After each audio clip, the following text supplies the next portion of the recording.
इसलिए मार दी गई बिकॉज शी सेड नो।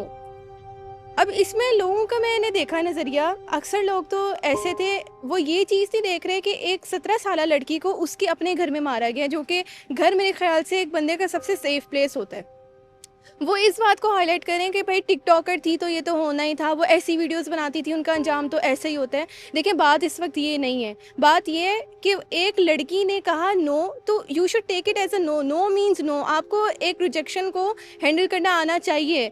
आप कहते हैं कि लड़कियों को ये ना सिखाया, ऐसे करेंगे तो ऐसा होगा। क्या आप अपने बेटों को ये नहीं बता सकते कि एक लड़की अगर अपनी बाउंड्रीज क्लियर कर रही है कि आप इससे आगे नहीं बढ़ो या नहीं, ऐसा नहीं हो सकता, तो you should respect that instead of कि आपको भाई आपकी ईगो हर्ट हो गई है तो आप उसको वहीं पे कत्ल करके चले जाएंगे।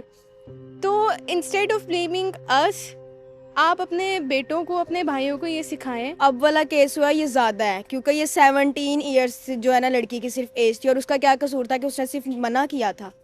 तो ये चीज़ अब जो है ना, एक हमारी जो करंट यूथ है उसकी लड़कियां ज़्यादा इस चीज़ का उसके अंदर उनके अंदर फेयर बिल्ड हो रहा है कि भाई हम किसी को ना करेंगे तो हमारी जान भी जा सकती है। हर दफ़ा लड़कियां ही क्यों होती हैं इन सब सीन्स में? उनके लड़कियों को ही पीसा जाता है कि कभी कोई इल्ज़ाम लगाया जाता है, कभी कुछ किया जाता है, कभी बिना इल्ज़ाम के। तो बहुत शॉकिंग था। क्या हम भी एक औरत अपने घर में महफूज नहीं है? हम भी कहीं किसी को जवाब नहीं दे सकते? अपने हक के लिए हम आवाज़ नहीं उठा सकते?